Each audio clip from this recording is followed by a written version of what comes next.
ओम नमः शिवाय। नमस्कार दोस्तों, स्वागत है आप सभी का आपके अपने यूट्यूब चैनल खुशहाल ज़िंदगी में। दोस्तों आज हम बात करेंगे नाग पंचमी के बारे में। हिंदू धर्म में सभी त्योहारों में से नाग पंचमी का विशेष महत्व है। प्रत्येक वर्ष श्रावण मास के शुक्ल पक्ष की पंचमी तिथि को नाग पंचमी का त्योहार मनाया जाता है। आज के दिन भगवान शिव के आभूषण नाग देव की उपासना की जाती है तथा आज के दिन नागों की पूजा करने से आध्यात्मिक शक्ति, अपार धन तथा मनोवांछित फलों की प्राप्ति होती है। नाग पंचमी का यह दिन कुंडली में काल सर्प दोष को दूर करने के लिए सबसे उत्तम माना गया है, लेकिन इस दिन कुछ ऐसी गलतियां हैं जिन्हें करने से आपको बचना चाहिए, नहीं तो आपके लिए यह गलतियां बहुत ही बड़ा दुष्परिणाम लेकर आ सकती हैं। तो वो कौन से कार्य हैं जो आज के दिन आपको करने से बचना चाहिए। साथ ही दोस्तों, यदि आपके कुंडली में काल सर्प दोष है तो यह दोष बड़ा ही घातक सिद्ध होता है। इसलिए साल में एक दिन श्रावण मास के शुक्ल पक्ष की पंचमी तिथि पर कुछ विशेष उपायों द्वारा आप काल सर्प दोष से सदैव के लिए मुक्ति पा सकते हैं। साथ ही कुछ लोग ऐसे होते हैं जिन्हें सर्प से बहुत ज़्यादा डर लगता है, सर्प के नाम से ही कांप जाते हैं, सपने में सर्प दिखाई देते हैं, कई बार लोगों के घरों में सर्प घुस आते हैं। इससे बचने के लिए भी आज के वीडियो में हम आपको एक बहुत ही सुंदर सा उपाय बताने वाले हैं।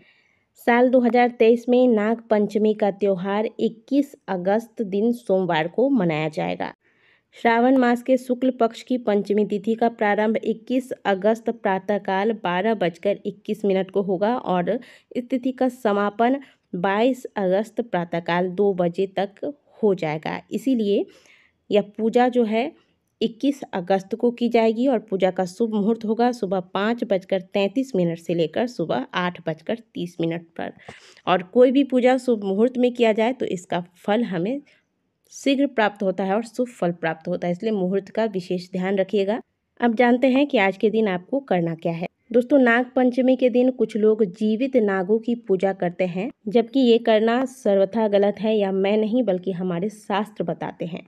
इस दिन नागों की पूजा अवश्य होती है, लेकिन यह पूजा घर में गोबर से या फिर मिट्टी से नागों की आकृति बनाकर या फिर मंदिर में जाकर की जाती है। लेकिन हमारे शास्त्रों में कहीं भी जीवित नागों की पूजा करने का उल्लेख नहीं किया गया है। तो यदि आप भी आज तक इस प्रकार की कोई गलती करते आए हैं या फिर करते हैं तो इन्हें करना बंद कर दें इसी नाग पंचमी से, क्योंकि इसका भी एक व्यापार सा चल पड़ा है। लोगों ने इसका भी एक व्यापार बना लिया है। नाग पंचमी के दिन नाग पकड़ कर लेकर आते हैं, मंदिरों के बाहर बैठ जाते हैं और फिर जो भक्तगण हैं मंदिर में आते जाते पूजा करके दक्षिणा इत्यादि देते हैं, इससे लोगों की कमाई ये करना बहुत ही अनुचित है। ऐसा करने से आपको बचना चाहिए। नाग पंचमी की पूजा और ज़्यादा महत्वपूर्ण इसलिए हो जाती है क्योंकि यह श्रावण महीने में पड़ती है और श्रावण महीने के सोमवार को इस बार हमें नाग पंचमी की पूजा का शुभ अवसर प्राप्त होगा। तो आप समझ सकते हैं कि यह कितना ही महत्वपूर्ण दिन होगा।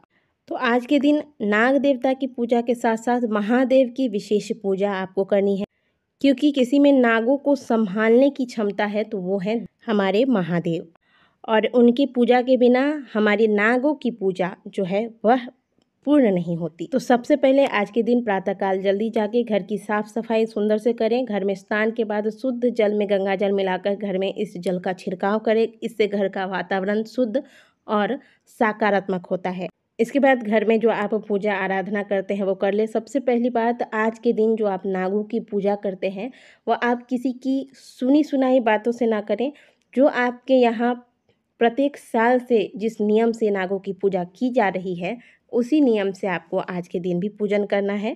जैसे कि कुछ घरों में मिट्टी के नाग की आकृति बनाकर या फिर गोबर से नाग की आकृति बनाकर उनकी पूजा की जाती है।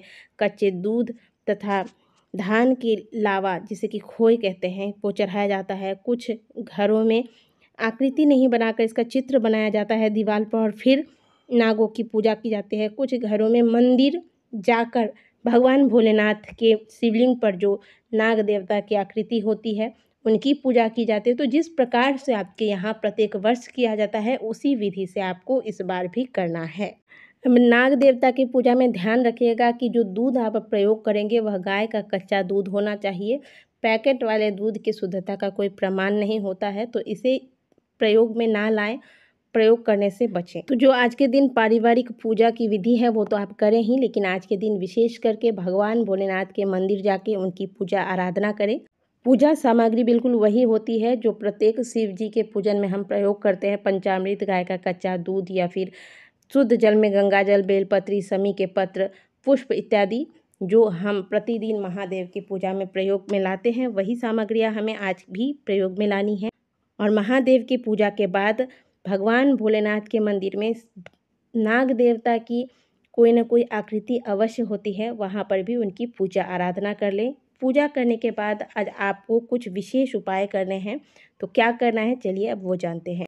आज के दिन पूजा में एक समी पत्र अवश्य रखिएगा। और महादेव की जब आप सुंदर से पूजा आराधना कर लेते हैं, तो पूजा करने के बाद जब आपकी पूजा पूर्ण हो जाए, नाग देवता की भी पूजा कर लें। इसके बाद महादेव के शिवलिंग पर जो आपने समी के पत्र चढ़ाए हैं, इस पत्र को आस्तिक मुनि का नाम लेकर आपको पुनः वापस उठा लेना है। इस पत्ते को लेकर जब आप घर में आते हैं तो घर के मुख्य द्वार पर या फिर मुख्य जो चौखट है उसके आसपास बगल में कहीं आप इस पत्ते को अगर रख देते हैं आज के दिन, तो आपके घर में कभी भी सर्प का प्रवेश नहीं होगा। इस समी के पत्ते पर महादेव की 5 कन्याएं जया, विषहरा, दौतली, सामलवाड़ी, देव, इनका भाव प्रकट हो जाता है और महादेव की ये 5 कन्याएं सदैव आपके घर परिवार की रक्षा करती हैं। तो ये कार्य कर लीजिएगा। और अगर आप काल सर्प दोष से पीड़ित हैं तो आज के दिन चांदी की नाग नागिन लेकर आएँ। देखिए, नाग नागिन की पूजा कभी भी अकेले नहीं की जाती है, जोड़ी में की जाती है। तो चांदी की नाग नागिन लेकर आएँ। पहले महादेव की पूजा आराधना कर लें, इसके बाद इनका विधिपूर्वक पूजन करें। पूजन कैसे करेंगे? गाय के कच्चे दूध से अभिषेक कर देंगे, अक्षत, पुष्प इत्यादि अर्पित करें। इसके बाद आप इन दोनों नाग नागिन की जो जोड़े की आपने पूजा की है, चांदी के जोड़े की, इन्हें आप विसर्जित कर दें। विसर्जित कहाँ करना है आपको? किसी बहती नदी में या फिर महादेव के मंदिर में अगर कोई नदी है, कोई तालाब है तो वहाँ विसर्जित कर दें। इससे काल सर्प दोष जो आपको लगा है वह समाप्त होता है। साथ ही आपको आज के दिन कुछ विशेष बातों का ध्यान रखना है, जैसे कि आज के दिन आपको मिट्टी की खुदाई नहीं करनी है तथा पेड़ पौधे ना काटे। इससे सांपों को चोट लगने का, उन्हें कष्ट होने का डर रहता है। तथा आज के दिन आपको सुई धागे का प्रयोग नहीं करना है। सिलाई से जुड़े हुए कोई भी कार्य आज के दिन आपको नहीं करने चाहिए। इन बातों का विशेष ध्यान रखिएगा। और जो आपको उपाय बताए गए हैं, पूजा विधि बताई गई है, इस विधि से महादेव संग महादेव के प्रिय नाग देवता की पूजा अवश्य कीजिएगा। आशा करते हैं कि दी गई जानकारी आपको अच्छी लगी होगी। वीडियो अच्छी लगी है तो वीडियो को लाइक कीजिएगा। कमेंट बॉक्स में हर हर महादेव अवश्य लिखिएगा।